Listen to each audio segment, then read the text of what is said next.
Hello friends, welcome to my channel SSC और bank का तड़का। आज के इस वीडियो में बात करेंगे कोडिंग डिकोडिंग का बहुत ही महत्वपूर्ण टॉपिक के बारे में, जो आपके प्री एग्ज़ाम में 5 नंबर का क्वेश्चन पूछा जाता है। इसमें 5 क्वेश्चन होते हैं जो बहुत ही आसान होते हैं और आप 2 से 2.5 मिनट के अंदर इन 5 क्वेश्चन को सोल्व कर सकते हो। तो आज इसी के बारे में बताएंगे कि इस क्वेश्चन को सोल्व करने के लिए क्या स्ट्रेटेजी होनी चाहिए और क्या अप्रोच होनी चाहिए जिससे आप इस क्वेश्चन को 2 मिनट में सोल्व कर सकते हो। तो वीडियो स्टार्ट करते हैं। सबसे पहले आपके सामने क्वेश्चन दिखाई दे रहा है, क्वेश्चन नंबर 4 दिखाई दे रहा है आपके सामने। एक निश्चित कूट भाषा में बेस्ट यूज ऑफ मोबाइल को JERIHUTA के रूप में कोटित किया गया है। फिर बी ऑन योर फुट को MAVMPESU के रूप में कोटित किया गया है। फिर यूज योर पेन नाउ को AQCRHUPE के रूप में कोटित किया गया है। फिर सी बेस्ट फुटवर्क को VMWIDATA के रूप में लिखा गया है। तो आपके सामने ऐसा क्वेश्चन होगा और ऑप्शन आपके सामने इस तरीके का होंगे। क्वेश्चन इस तरीके होंगे आपके, जैसे क्वेश्चन इस तरीके का होगा आपके सामने, जैसे योर शब्द के लिए कूट क्या है। तो ऐसे 5 ऑप्शन होंगे, 1 2 3 4 5। इन 5 में से आपका कोई एक सही आंसर होगा जो आपको एग्ज़ाम में लगाना है। इसी तरीके के दूसरा क्वेश्चन, तीसरा क्वेश्चन और 4th क्वेश्चन इसी तरीके के पूछे जाएंगे। तो आपको सबसे पहले करना क्या होता है इस टाइप के क्वेश्चन को सोल्व करने के लिए। सबसे पहले देखो, बेस्ट यूज ऑफ मोबाइल आपको दिखाई दे रहा है। ये लाइन आपको एडजेटिव्स यहाँ पे लिखनी है। बेस्ट यूज ऑफ मोबाइल, ये लाइन आपने यहाँ पे लिख दी, बेस्ट यूज ऑफ मोबाइल। अब इसी की नेक्स्ट लाइन, ओके, इसी का कूट तो ये रहा JERIHUTA, इसको छोड़ के इसको बाद में करेंगे। इसी की दूसरी लाइन, जैसे इसकी दूसरी लाइन ये रही, बी ऑन योर फुट। अब देखो पहले लाइन में बी कहीं दिख रहा है, बी नहीं दिख रहा है तो बी को दूसरी लाइन में लिख दो। फिर ऑन है, ऑन फर्स्ट लाइन में कहीं नहीं है तो ऑन लिख दो। फिर योर है तो योर सेकेंड लाइन में योर लिख दो। फिर है फुट, फर्स्ट लाइन में कहीं फुट नहीं है तो सेकेंड लाइन में आप यहाँ पे फुट लिख दो। ओके, कोई भी इसमें सिमिलर नहीं है मीनिंग में तो आप इसको एडजेक्टिव सेकेंड लाइन में लिख दो, be on your foot, be on your foot. अब इसकी नेक्स्ट लाइन ये रही, यूज योर पेन नाउ। आप सबसे पहले देखो, फर्स्ट लाइन में यूज कहीं दिख रहा है, ये रहा, तो यूज के नीचे आप इसे इन्वर्टेड कोमा कर दो। फिर है योर, फर्स्ट लाइन में योर नहीं है, सेकंड लाइन में योर है तो योर के नीचे इन्वर्टेड कोमा। फिर पेन, पेन देखो फर्स्ट लाइन में नहीं है, सेकंड में भी नहीं है तो पेन आप यहाँ पे लिख दो। फिर है नाउ, फर्स्ट में नाउ कहीं नहीं है, सेकंड में भी नाउ कहीं नहीं है तो नाउ को अपनी थर्ड लाइन में। फिर सी, फर्स्ट लाइन में सी कहीं नहीं है, सेकंड में भी नहीं है, थर्ड में भी नहीं है तो सी को आप इस 4th लाइन में लिख दो। फिर है बेस्ट, बेस्ट फर्स्ट लाइन में है तो फर्स्ट लाइन में से बेस्ट के नीचे इन्वर्टेड कोमा। दोस्तों इन्वर्टेड कोमा जो लाइन है, जैसे यहाँ पे चौथी लाइन में आपको बेस्ट दिख रहा है तो बेस्ट के नीचे चौथी लाइन में इन्वर्टेड कोमा लगाना है। अगर दूसरी में होगा तो दूसरी में लगाते हैं हम। ऐसा नहीं है कि चौथी लाइन में आप यहाँ पे इन्वर्टेड कोमा लगा दो फर्स्ट लाइन में, वो गलत हो जाएगा आपकी। तो जिस लाइन में जो दे रखा है आप वहीं पे इन्वर्टेड कोमा लगाओगे। तो सी बेस्ट। फिर है फुट, फुट फर्स्ट लाइन में नहीं है, फुट सेकंड लाइन में ये रहा तो फुट के नीचे से इन्वर्टेड कोमा लगा दोगे। फिर फुट, फिर है वर्क, फर्स्ट लाइन में कहीं वर्क नहीं है, सेकंड में भी नहीं है, थर्ड में नहीं है तो वर्क को आप एडजेक्टिव फॉर्म में ऐसे वर्क लिख दोगे। ये तो हो गया इसका मीनिंग। अब आप देखो यहाँ पे इसका जो कोड दे रखा है, अब वो कोड को लिखोगे। पहली लाइन आपको एडजेक्टिव ही लिखनी है, जैसे यहाँ पे मैंने लिखा JERIHUTA HUTA, ये पहली लाइन लिख दी एज इट इज। अब इसकी की दूसरी लाइन कोड की, जो इसका कोड दे रखा है इसकी दूसरी लाइन में ये रही, ये MA से चालू होती है, तो फर्स्ट लाइन में MA कहीं नहीं है तो MA दूसरी लाइन में लिख दिया मैंने। फिर VM कहीं नहीं है तो VM लिख दिया मैंने। फिर PE भी कहीं नहीं है तो PE लिख दिया मैंने। और फिर SU भी फर्स्ट लाइन में कहीं नहीं है तो SU मैंने यहाँ पे लिख दिया। अब इसी की नेक्स्ट लाइन ये रही, ये AQ है तो AQ फर्स्ट में कहीं नहीं है, सेकंड में भी नहीं है तो AQ को आप यहाँ पे लिख दोगे AQ। फिर CR है, CR फर्स्ट में नहीं है, सेकंड में भी नहीं है तो CR आप इसके पास में लिख दोगे। फिर है HU देखो फर्स्ट लाइन में दिखाई दे रहा होगा आपको, तो HU के नीचे से इन्वर्टेड कोमा। फिर है PE, तो PE ये रहा आपके सेकंड लाइन में, तो PE के नीचे से इन्वर्टेड कोमा लगा देंगे अपन। PE के नीचे से इन्वर्टेड कोमा लगा देंगे अपन। फिर इसकी नेक्स्ट लाइन देखो आप, इसी की नेक्स्ट लाइन ये रही VM, तो देखो VM कहीं दिख रहा है क्या आपको? फर्स्ट लाइन में नहीं है, लेकिन VM सेकंड लाइन में है तो VM के नीचे से इन्वर्टेड कोमा। ये फोर्थ लाइन का है तो मैंने फोर्थ लाइन में यहाँ पे इन्वर्टेड कोमा किया है। VM फिर WI फर्स्ट में नहीं है, सेकंड में नहीं है, थर्ड में नहीं है तो WI को अपन यहाँ लिख देंगे। फिर है DE फर्स्ट में नहीं है, सेकंड में नहीं है, थर्ड में नहीं है, फोर्थ में नहीं है तो फोर्थ में यहाँ पे DE लिख दिया हमने। फिर है TA देखो फर्स्ट में आपको दिखाई दे रहा होगा ये रहा, तो TA यहाँ पे चौथी लाइन में यहाँ पे मैंने लिख दिया, तो इसका मैंने ये कोड भी लिख दिया। अब क्या करेंगे, इसकी और इसकी दोनों की तुलना करेंगे अपन। जैसे मान लो यहाँ पे TA और TA एक और एक 2 लाइन छोड़ के यहाँ पे इन्वर्टेड कोमा है, तो यहाँ पे देखो बेस्ट एक और एक 2 लाइन छोड़ के इन्वर्टेड कोमा, तो यहाँ पे TA जो कोड है ये बेस्ट का हो गया, बेस्ट का कोड हो गया आपके TA। फिर सेकंड में देखो यहाँ पे HU है, एक लाइन छोड़ के इन्वर्टेड कोमा है, तो ये HU जो कोड है वो इसका हो गया यूज का, ये हो गया HU। फिर देखो अब यहाँ पे पहले इन्वर्टेड कोमा वाला देख लेते हैं, जिससे जो कोड है वो क्लियर हो जाएगा। अब यहाँ पे देखो PE है, उसके नीचे इन्वर्टेड कोमा है, तो यहाँ पे योर है, योर के नीचे इन्वर्टेड कोमा है PE। फिर देखो यहाँ पे फुट है, एक लाइन छोड़ के इन्वर्टेड कोमा, यहाँ पे VM है, एक लाइन छोड़ के इन्वर्टेड कोमा, तो फुट का कोड हो गया आपके VM। अब देखो यहाँ पे दे रखा है JERI, तो JERI और यहाँ पे दे रखा है ऑफ मोबाइल, तो ऑफ या मोबाइल दोनों में से किसी एक का कोड JE या RI होगा। हो सकता है मोबाइल का कोड JE हो सकता है मोबाइल का कोड RI हो, हमें नहीं पता है, इसलिए मैंने JE या RI लिख दिया। अब नेक्स्ट में इसमें सेकेंड लाइन में देखो यहाँ पे बच्चा है MA, यहाँ पे SU, तो यहाँ पे बच्चा है B और ON, तो B और ON में से किसी एक का कोड MA या एक का कोड SU होगा आपके, हमें नहीं पता, इसलिए हमने यहाँ पे एडजेक्टिव से ही लिख दिया। फिर थर्ड लाइन में देखो यहाँ पे लिख रखा है AQCR और यहाँ पे लिखा है पेन नाउ, तो इसमें से कोई एक कोड इसका होगा, पेन का या नाउ का, तो AQ या CR ऐसे लिख देंगे अपन। फिर लास्ट में WI और DE, यहाँ पे C वर्क, तो इनमें से किसी एक का WI होगा या एक का होगा अपने DE, इन दोनों में से किसी एक का कोड यहाँ पे होगा। इतना काम कर लेने के बाद अब आप जाओ क्वेश्चन के ऊपर।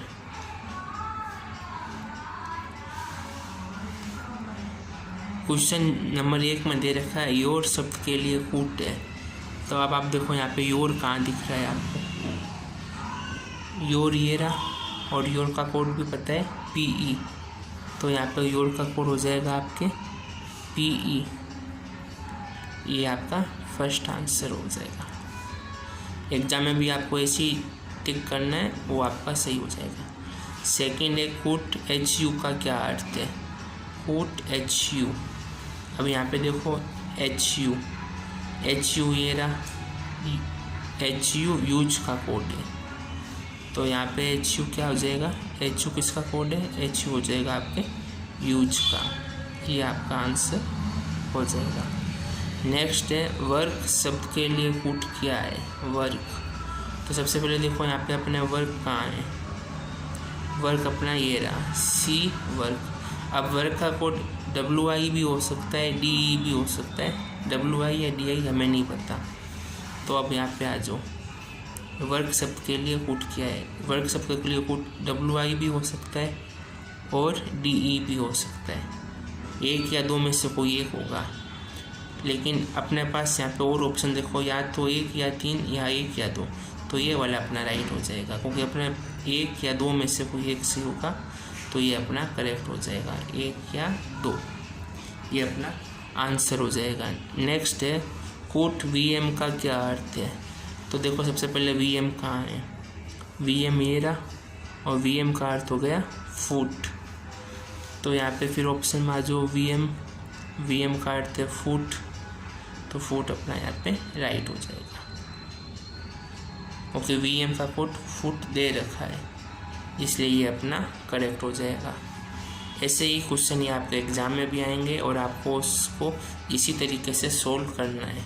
जैसा कि क्वेश्चन नंबर 1 आपके सामने क्वेश्चन दिखाई दे रहा है, जिसमें दे रखा है एक विशिष्ट कूट भाषा में AABBCA का अर्थ है सीच पोयम, BBATIKI का अर्थ है poem is an engineer, SIBBZAPI का अर्थ है हर हॉबी इज डांसिंग, CABBZA और UI का अर्थ है सी is still dancing.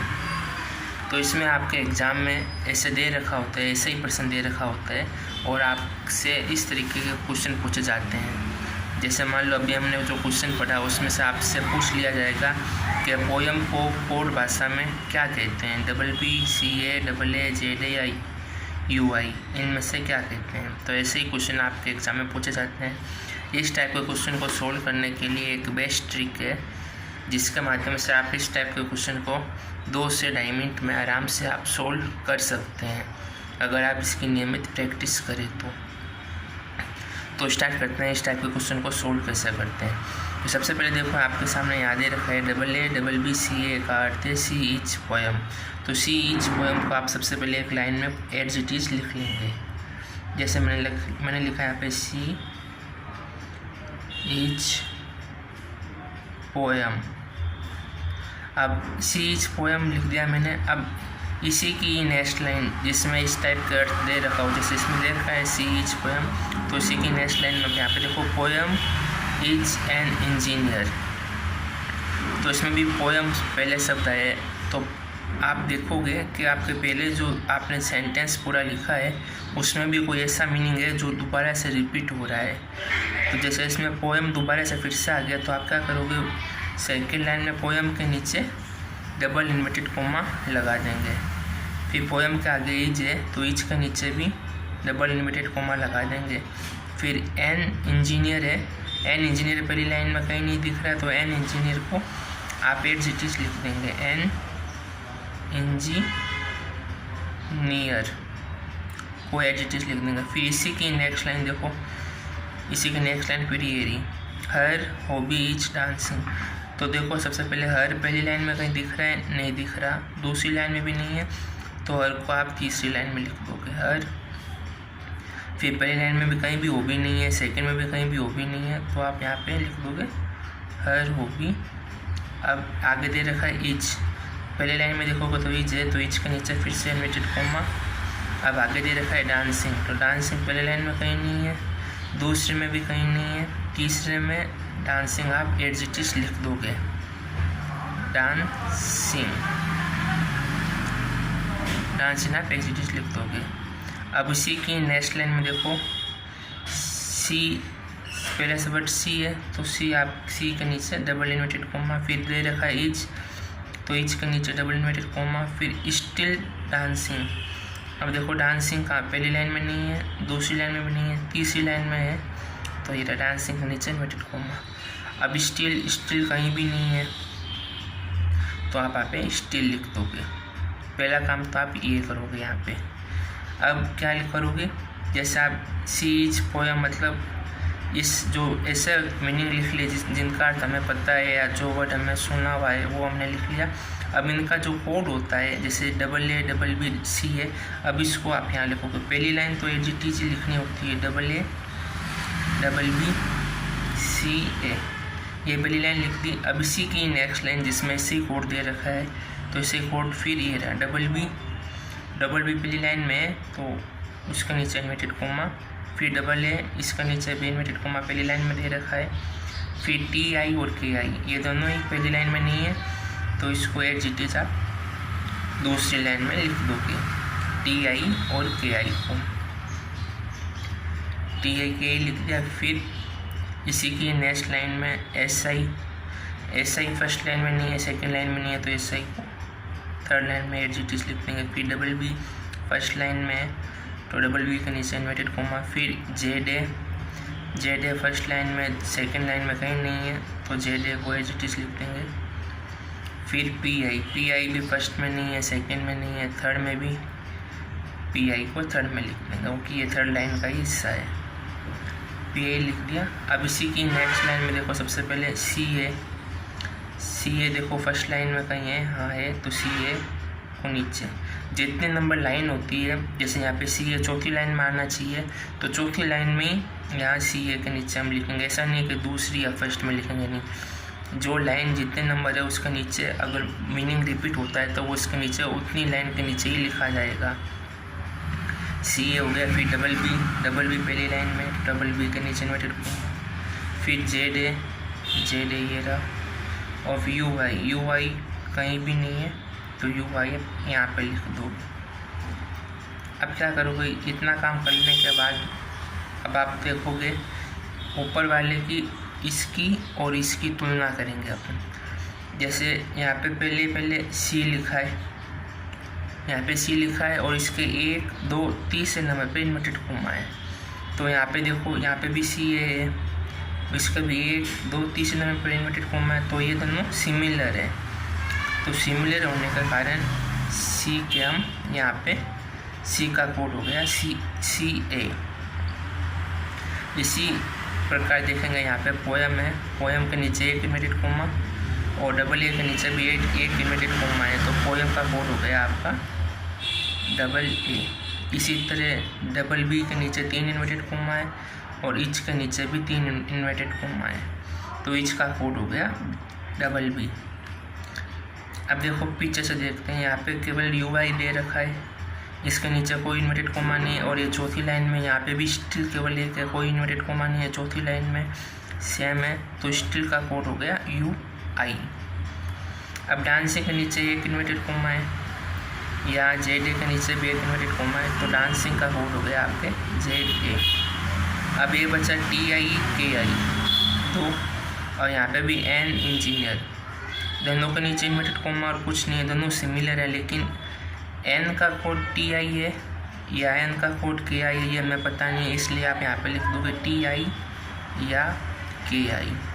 N engineering का कोड TI हो सकता है या KI हो सकता है, या KI केवल इंजीनियर का हो सकता है, या KI केवल N का हो सकता है, वो कुछ भी हो सकता है, हमें पता नहीं है। अब यहाँ पे SI दे रखा है और यहाँ पे PI दे रखा है, और यहाँ पे दे रखा है हर हॉबी, तो हर हॉबी का भी या तो यहाँ पे SI होगा या PI, हर हॉबी के दोनों में से SI या PI में से कुछ एक होगा। या कहने का तात्पर्य ये है कि हर हॉबी का कोड SI और PI है। अब ये नहीं पता कि हर का कोड SI है या हर का कोड PI है, या हॉबी का कोड SI है या हॉबी का कोड PI है, ये हमें नहीं पता। ये जब हमें क्वेश्चन दे रखा होगा उसमें वो क्लियर हो जाएगा हमें। तो सबसे पहले आपको इसमें ऐसे ही आपको बनाना है, इनको अरेंज करके कोडिंग वालों को भी और जिनका अर्थ क्लियर है जैसे सीज पोएम, इनको भी आप ऐसे लिख लेंगे। अब आप देखते हैं क्वेश्चन में। जैसे क्वेश्चन नंबर 1 में दे रखा है, उस भाषा में निम्नलिखित में से किसका अर्थ पोयम है। पोयम का अर्थ मतलब ये नीचे 5 ऑप्शन दे रखे होंगे आपके एग्जाम में। जैसे कि क्वेश्चन नंबर 1 में दे रखा है, उस भाषा में निम्नलिखित में से किसका अर्थ पोयम है। तो आप देखेंगे कोड में पोयम का अर्थ, सबसे पहले देखो यहाँ पे पोयम कहाँ दे रखा है आपको। तो पोयम ये रहा, पोयम का कोड हो गया AA। तो आप यहाँ पे AA को राइट कर देंगे, एग्जाम में भी यहाँ पे टिक कर देंगे, ये आपका करेक्ट आंसर हो जाएगा। अब सेकंड में दे रखा है, एक विशिष्ट भाषा में माई ओबी सिंगिंग को PPSIBBUZ के रूप में कुटित किया जाता है, तब ओबी के लिए क्या कुटते हैं। अब यहाँ पे देखो माई ओबी सिंगिंग, इसका कोड हो गया PPSIBBUZ। इसमें हमें नहीं पता किसका कोड क्या है, लेकिन हमारे जो कोड निकाला हुआ है उसके माध्यम से हम चेक करेंगे। जैसे देखो यहाँ पे माई ओबी सिंगिंग, हमें यहाँ पे देखो इच का तो पता है हमें, इच का कोड हो गया BB, इच का कोड हो गया आपके BB हो गया। और वहाँ पे दे रखा है इसका कोड BB हो गया, और सिंगिंग का कोड हो गया आपके, सिंगिंग आपके इसमें कहीं नहीं दे रखा है, और माई भी कहीं नहीं दे रखा है आपके, और हॉबी दे रखा है। तो हॉबी का कोड आपके या तो SI या PI होगा।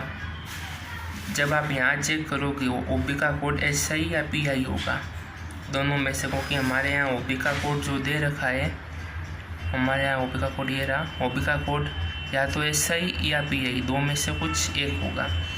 लेकिन आपके जब पर्सन में दे रखा है, पर्सन में एक SI दे रखा है, तो हॉबी का कोड आपका SI ही होगा। फोर्थ आपका आंसर हो जाएगा, क्योंकि हॉबी का और कोई कोड नहीं हो सकता। इसका कोड तो BI फिक्स है, और PP और UZ आपके क्वेश्चन में कहीं नहीं दे रखा है, माई सिंगिंग ऐसा कुछ नहीं दे रखा है, तो इसका हमें पता भी नहीं है। तो हॉबी का कोड आपका SI या PI दोनों में से एक होगा। नेक्स्ट देखते हैं, दी गई भाषा में कूट TI किसके लिए है। तो TI का कूट क्या होगा। तो सबसे पहले देखो अपने कोडिंग में, अब यहाँ पे देखो TI ये रहा। तो TI का कोड या तो N हो सकता है या इंजीनियर हो सकता है, इन दोनों में से कोई एक हो सकता है, कंफर्म हमें पता नहीं है। अब हम देखते हैं ऑप्शन में, हमें मालूम करना है TI का कोड ये भी हो सकता है और ये भी हो सकता है, हमें पता नहीं है। लेकिन एक ऑप्शन यहाँ पे ये दे रखा है कि या तो 1 या 2 सही है, तो आप इस पे टिक करोगे, क्योंकि हमें पता नहीं है कौन सा है, इसलिए 1 या 2 में से कोई एक हो सकता है, और ये आपका आंसर हो जाएगा। उम्मीद है आपको ये समझ में आया होगा यह क्वेश्चन। नेक्स्ट क्वेश्चन देखते हैं, अगले क्वेश्चन में और क्लियर हो जाएगा जो भी कुछ डाउट होगा।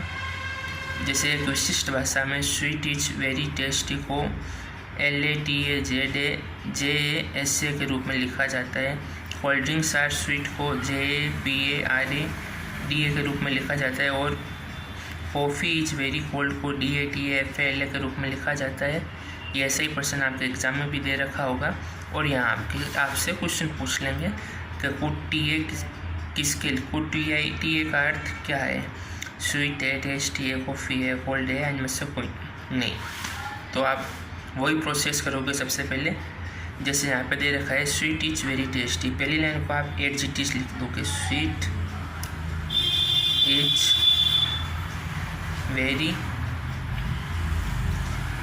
इज वेरी टेस्टी, पहली लाइन को एडजेक्टिव लिख दोगे। फिर उसके बाद इसी की नेक्स्ट लाइन आप देखोगे, इसी की नेक्स्ट लाइन ये रही कोल्ड ड्रिंक्स। अब देखो पहले लाइन में कहीं कोल्ड है नहीं है, ड्रिंक्स भी नहीं है, तो कोल्ड और ड्रिंक्स को आप एडजेक्टिव दूसरी लाइन में लिख दोगे। फिर आर स्वीट, आर भी कहीं नहीं है पहले लाइन में, तो आप आर की जगह आर लिख दोगे। और स्वीट आपके पहले लाइन में दे रखे हैं, तो स्वीट के नीचे इन्वर्टेड कोमा। अब इसी की नेक्स्ट लाइन में देखोगे आप, इसी की नेक्स्ट लाइन में कॉफ़ी इज। तो सबसे पहले देखो यहाँ पे इसमें कॉफ़ी पहले लाइन में नहीं है, सेकंड में भी नहीं है, तो कॉफ़ी को आप H it is third line में लिख दोगे। कॉफ़ी फिर आ गया है इच पहले लाइन में, तो इच के नीचे इन्वर्टेड कोमा, क्योंकि कॉफ़ी थर्ड लाइन का पार्ट है, ये इच थर्ड लाइन का पार्ट है, तो इसमें भी इच के नीचे थर्ड लाइन में आप इन्वर्टेड कोमा लगाओगे। फिर वेरी कोल्ड, पहले लाइन में वेरी भी दे रखा है और सेकंड लाइन में कोल्ड भी दे रखा है, तो उसके नीचे इन्वर्टेड कोमा लगा देंगे। वेरी कोल्ड, ये आपका ऊपर वाले का हो गया। अब इसी का जो कूट है वो कूट देख लेते हैं। इसका कूट है LA, पहली लाइन आपको ATT लिखनी है, इसमें LATAJAS से पहली लाइन ATT लिख ली। फिर इसी की नेक्स्ट लाइन कूट की, जैसे इसमें J है तो J पहली लाइन का हिस्सा हो गया। फिर PA कहीं नहीं है, तो PA सेकेंड लाइन में हो गया। फिर RA और DA, RA देखो पहली लाइन में भी नहीं है, सेकंड में भी नहीं है, सेकंड का तो यही है ये, तो सेकंड में RA और सेकंड में ही हम DA लिख देंगे, क्योंकि ये पहली लाइन में कहीं भी नहीं दे रखा है RA और DA। अब इसी की नेक्स्ट लाइन में देखो DA देखो फर्स्ट लाइन में नहीं है, सेकंड लाइन में DA है, तो DA कॉमन हो गया। फिर TA फर्स्ट लाइन में ये रहा, तो TA के नीचे इन्वर्टेड कोमा। फिर FALA, फर्स्ट लाइन में FA कहीं भी नहीं है, तो FA लिख दोगे। और LA लास्ट लाइन है, LA जो फर्स्ट लाइन में दे रखा है, तो LA के पास भी इन्वर्टेड कोमा लगा देंगे। इतना काम तो आप कर ही लोगे, क्योंकि इसमें केवल कॉमन देखना होता है हमें, तो जो कॉमन आ रहा है उसके नीचे हम इन्वर्टेड कोमा लगा देंगे। अब इसकी और इसकी दोनों में हम कंपैरिजन करेंगे और जो समान होगा वो उसका कोड हो जाएगा। जैसे यहाँ से देखो, यहाँ पे केवल FA है और यहाँ पे केवल कॉफ़ी है, दोनों के नीचे कोई इन्वर्टेड कोमा नहीं है, दोनों ही लास्ट नंबर 3 नंबर का हिस्सा है, तो कॉफ़ी का कोड हो जाएगा आपके FA। अब यहाँ पे देखो DA के नीचे एक इन्वर्टेड कोमा है और यहाँ पे कोल्ड के नीचे भी एक इन्वर्टेड कोमा है, तो कोल्ड का कोड हो जाएगा DA। अब पहले लाइन में अब यहाँ पे देखो, यहाँ पे PA है, यहाँ पे RA, यहाँ पे ड्रिंक्स है, यहाँ पे RA, तो ड्रिंक्स और R का जो कोड होगा वो या तो PA हो जाएगा और या हो जाएगा आपका RA। ड्रिंक्स R का कोड दोनों में से PA या RA में से कोई एक होगा। अब यहाँ पे देखो J के नीचे इन्वर्टेड कोमा है और यहाँ पे स्वीट के नीचे इन्वर्टेड कोमा है, तो स्वीट का कोड हो जाएगा आपके JA। अब यहाँ पे केवल इससे नीचे कुछ भी नहीं है, फर्स्ट लाइन में ही है, और यहाँ पे भी फर्स्ट लाइन में केवल टेस्टी है, तो टेस्टी का कोड हो जाएगा आपके SA। अब यहाँ पे देखो L के एक लाइन छोड़ के इन्वर्टेड कोमा और T के भी एक लाइन छोड़ के इन्वर्टेड कोमा, यहाँ पे इच के एक लाइन छोड़ के इन्वर्टेड कोमा, वेरी के एक लाइन छोड़ के इन्वर्टेड कोमा है, तो यहाँ पे इच और वेरी का कोड होगा आपके LA या TA, ये आपका इसका कोड होगा। उम्मीद है इतना आप लोग कर लोगे। इतने कर लेने के बाद अब आपको क्वेश्चन देखना होगा, क्वेश्चन में आपको क्या दे रखा है क्योंकि इसमें जो कोड हमें लगभग सभी के कोड हमें पता चल जाते हैं। जैसे इसमें इज और वेरी का हमें पता नहीं है LA या TA, वो हमें क्वेश्चन से क्लियर हो जाएगा कि इसका कोड क्या होगा। जैसे अब इसका क्वेश्चन नंबर 1 देखते हैं। इसमें दे रखा है पुट TA किसके लिए है, तो सबसे पहले देखो इसमें पुट TA कहाँ पे, तो पुट TA आपका ये रहा, या तो इज या वेरी, इज या वेरी में से किसी एक का पुट TA होगा। अब यहाँ पे देखो इज या वेरी कहीं ऑप्शन में है क्या, इज वेरी नहीं है, इसमें नहीं है, इसमें नहीं है, इसमें नहीं है, इसमें नहीं है, तो इज वेरी कहीं नहीं होने के कारण हमारा आंसर ये होगा, इनमें से कोई नहीं, क्योंकि पुट हमें नहीं दे रखा है, तो इनमें से कोई नहीं लगाएंगे। अब सेकंड क्वेश्चन में दे रखा है स्वीट कोल्ड कॉफ़ी के लिए क्या पुट होगा? स्वीट कोल्ड कॉफ़ी, मैं यहाँ पे लिख देता हूँ स्वीट कोल्ड कॉफ़ी। अब सबसे पहले देखो स्वीट का कोड क्या है, स्वीट का कोड जे है, तो स्वीट के नीचे जे आ जाएगा। अब कोल्ड का कोड हो गया डी ए, और कॉफ़ी का कोड है आपका जो होगा एफ ए, तो ये इसका कोड हो गया जे डी ए एफ ए। अब ये ऑप्शन में चेक कर लो, जे इसमें डी ए एफ ए नहीं है तो ये फर्स्ट रॉन्ग हो जाएगा, ये जे एफ ए भी है, डी ए ये आपका राइट हो गया, इसमें जे भी कहीं नहीं है तो ये भी आपका रॉन्ग हो गया। तो राइट आंसर 2 ये आपका राइट हो जाएगा। नेक्स्ट क्वेश्चन देखते हैं, दी गई कूट भाषा में टेस्टी के लिए क्या कूट है? टेस्टी के लिए क्या कूट होगा?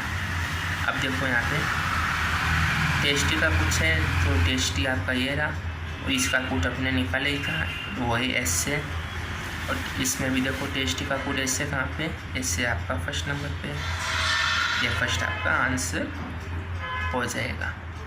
तो आपको भी इस टाइप के क्वेश्चन को सोल्व करने के लिए यही स्ट्रेटजी अपनानी चाहिए, क्योंकि इसमें भी आप और भी फास्ट कर सकते हो, क्योंकि आप जितना इसका अभ्यास करोगे उससे आप इस क्वेश्चन को और फास्ट कर सकते हो। और यहाँ पे जैसे मैंने स्वीट इज वेरी टेस्टी पूरा लिखा है, तो आप यहाँ पे केवल एस या एस डब्ल्यू ही लिख सकते हो, यहाँ पे केवल आई भी लिख सकते हो, वो केवल अभ्यास पे डिपेंड करता है आपके।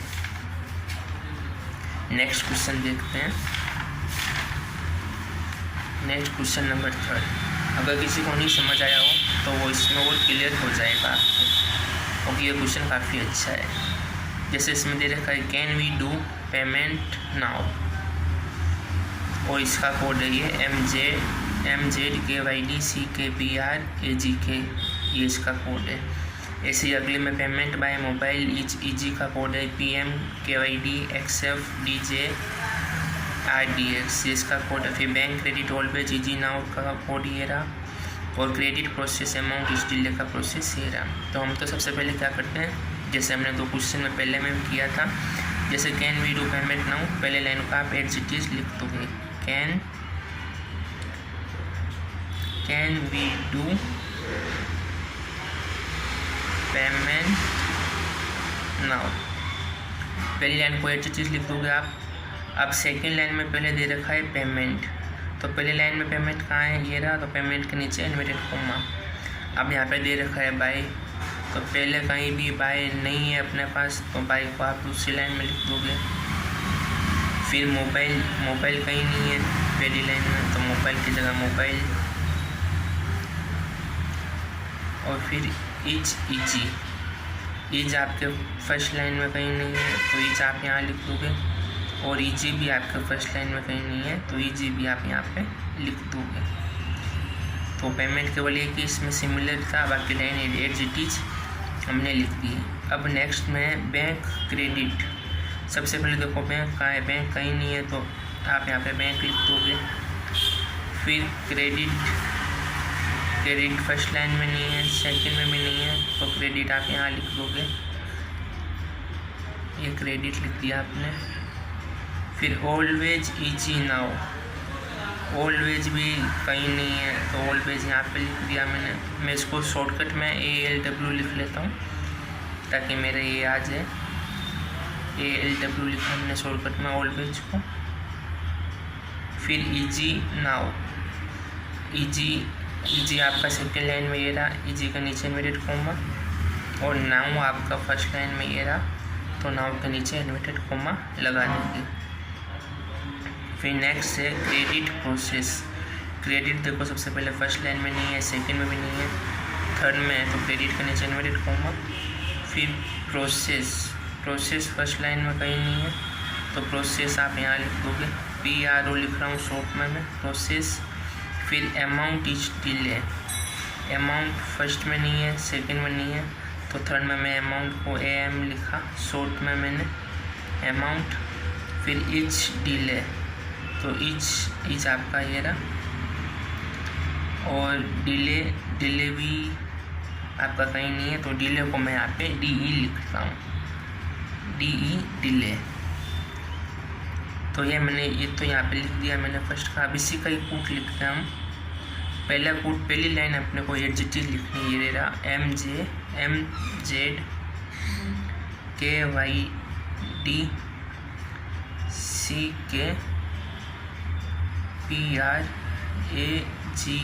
पहली लाइन एडजेक्टिव लिख दी। फिर नेक्स्ट में देखो, इसी की नेक्स्ट लाइन में ये रही PM फर्स्ट में कहीं नहीं है तो PM सेकंड में लिख दिया आपने। फिर KYD फर्स्ट में ये रहा, KYD के नीचे इन्वर्टेड कॉमा। फिर XF फर्स्ट में कहीं नहीं है तो हमने यहाँ पे लिख दिया XF। फिर DJ भी कहीं नहीं है फर्स्ट लाइन में तो ये DJ यहाँ पे लिख दिया हमने। फिर RDX भी फर्स्ट में नहीं है तो RDX अपने यहाँ पे लिख दिया RDX। अब इसी की नेक्स्ट लाइन ये रही PRFD, तो PR देखो सबसे पहले PR ये रहा, PR के नीचे इन्वर्टेड कॉमा। फिर FD फर्स्ट लाइन में कहीं नहीं है तो हम यहाँ पे लिख देंगे FD। सेकंड में भी FD कहीं नहीं है तो FD यहाँ लिख दिया मैंने। फिर PE देखो PE फर्स्ट सेकंड में कहीं नहीं है तो PE यहाँ पे लिख दिया। फिर RDX ये रहा सेकंड लाइन के लास्ट में तो RDX के नीचे इन्वर्टेड कॉमा। फिर KGF फर्स्ट में भी नहीं है, सेकंड में भी नहीं है तो यहाँ पे मैंने लिख दिया KGF। अब इसी की नेक्स्ट लाइन में देखो यहाँ पे दे रखा है PM फर्स्ट में कहीं नहीं है तो PM सेकंड में स्टार्टिंग में फर्स्ट में या PM के नीचे इन्वर्टेड कॉमा। फिर KGF फर्स्ट में नहीं है, सेकंड में नहीं है, थर्ड में KGF लगा दिया मैंने। फिर OP फर्स्ट में नहीं है, सेकंड में भी नहीं है, थर्ड में भी नहीं है तो OP यहाँ पे लिख दिया मैंने। फिर BN फर्स्ट में नहीं है, सेकंड में भी नहीं है तो BN यहाँ पे लिख दिया मैंने। फिर SDA देखो कहाँ पे है,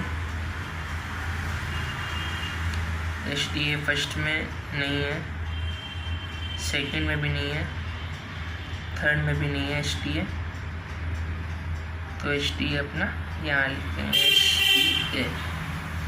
अब ये दोनों लिखने के बाद अपन इसमें कंपैरिजन करेंगे। सबसे पहले देखो यहाँ पे KYD दे रखा है और यहाँ पे दे रखा है पेमेंट, दोनों के नीचे एक इन्वर्टेड कॉमा है तो पेमेंट का कोड हो जाएगा KYD। फिर यहाँ पे PR के एक लाइन छोड़ के इन्वर्टेड कॉमा है तो यहाँ पे नाउ के नीचे भी एक लाइन छोड़ के इन्वर्टेड कॉमा है तो नाउ का कोड हो जाएगा PR। फिर अब यहाँ पे देखो RDX ये सेकंड लाइन में और यहाँ पे EG के नीचे भी एक इन्वर्टेड कॉमा है तो RDX इसका हो जाएगा।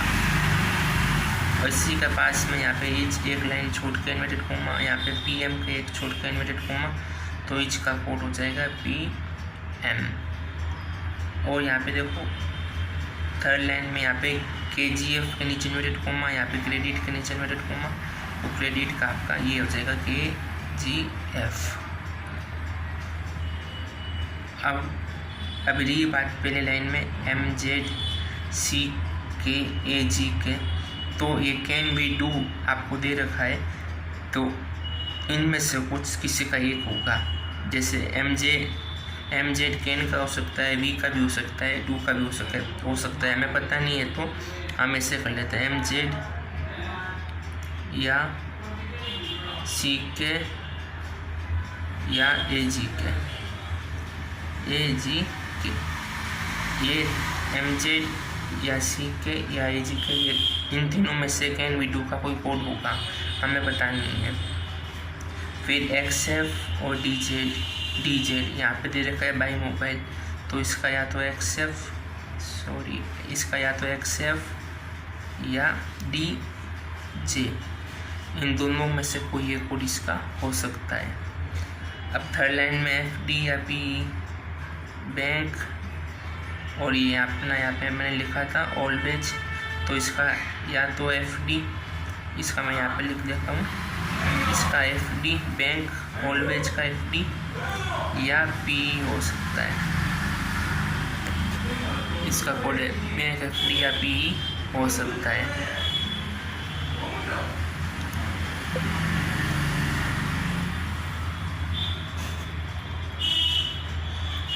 FD या PE हो सकता है। और लास्ट में दे रखा है OP BNSD, ये इसमें लास्ट में प्रोसेस अमाउंट डिले, इनमें से कोई एक कोड हो सकता है। OP या BN या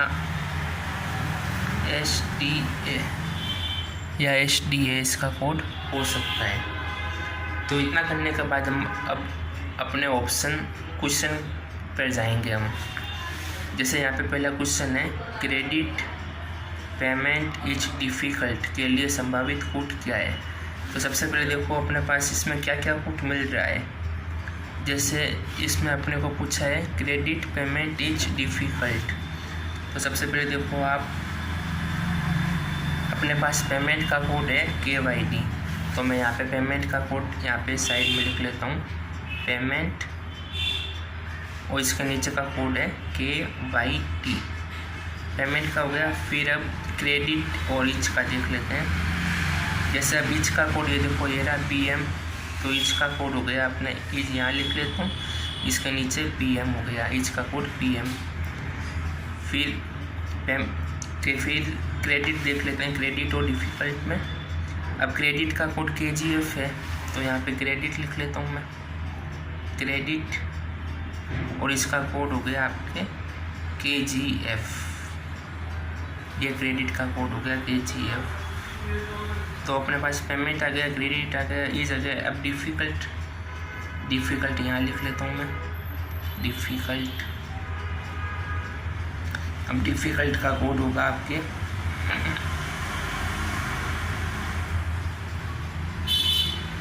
डिफ़िकल्ट आपका पहली लाइन में नहीं है, सेकंड में भी नहीं है, थर्ड में नहीं है,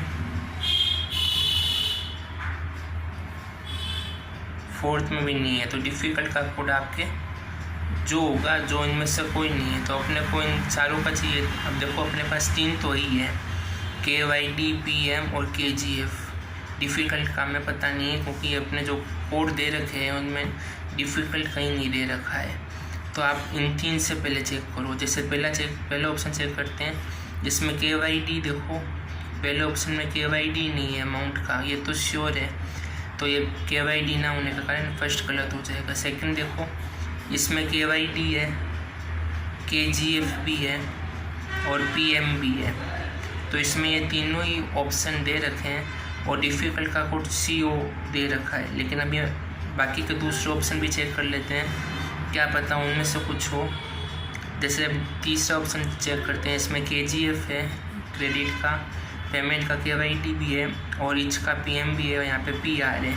तो ये भी करेक्ट हो सकता है और ये भी करेक्ट हो सकता है, हमें पता नहीं है। नेक्स्ट और चेक कर लेते हैं KGF, इसमें KYD भी नहीं है, तो ये आपका गलत हो जाएगा। और इसमें KGF है, KYD इसमें भी नहीं है, ये भी गलत हो जाएगा।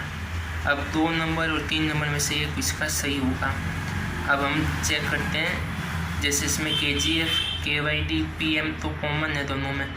अब यहाँ पे CO और PR, ये CO और PR हम देखेंगे कि हमारे जो कोड में कहीं है क्या, क्योंकि डिफ़िकल्ट कहीं नहीं था, तो CO और PR में से कहीं नहीं होना चाहिए। जैसे हम चेक करें, यहाँ पे PR नाउ का कोड है, PR आपका नाउ का कोड है, तो अपना यहाँ पे PR है वो गलत हो जाएगा, क्योंकि हमें यहाँ पे डिफ़िकल्ट का कोड है जो CO होगा। अगर PR का कोड नाउ है यहाँ पे दे रखा है हमारे पास, तो ये अपना रॉन्ग हो जाएगा और ये एक ऑप्शन आपका करेक्ट हो जाएगा, सेकंड आंसर हो जाएगा आपका। उम्मीद है आपको समझ में आया होगा। नेक्स्ट देखो, बैंक के लिए कोड क्या है, बैंक। अब ये आपका बैंक ये रहा, बैंक आपका ये दे रखा है, तो बैंक का कोड आपका बैंक और ऑलवेज का मैंने यहाँ पे लिखा था FD या PE, दोनों में से एक होगा आपका। तो हमें केवल बैंक का पूछा है, तो हमारा FD हो सकता है या PE हो सकता है, कोई फिक्स नहीं है। इसलिए 5 नंबर ऑप्शन में दे रखा है 1 या 4, इन 2 में से कोई एक होगा, तो ये अपना आंसर हो जाएगा। बैंक का कोड या तो FD या PE, दोनों में से एक होगा, और ये दोनों में से एक का ऑप्शन हमें 5 पे दे रखा है, तो ये आपका करेक्ट हो जाएगा। नेक्स्ट देखते हैं क्रेडिट पेमेंट के लिए पुट क्या है। तो सबसे पहले देखो क्रेडिट पेमेंट, तो सबसे पहले यहाँ पे आ जाओ। देखो सबसे पहले क्रेडिट कहाँ दे रखा है अपने को, क्रेडिट का कोड हो गया KGF। तो यहाँ पे मैं लिख देता हूँ क्रेडिट का कोड हो गया KGF, और पेमेंट का कोड देखो ये रहा KYD, पेमेंट का कोड KYD। तो यहाँ पे पेमेंट का कोड हो गया आपके KYD। तो इसका KYD और KGF कोड है जो ये 2 नंबर पे ही दिख रहा है, बाकी कहीं भी नहीं है। तो ये आपका करेक्ट हो जाएगा इसका।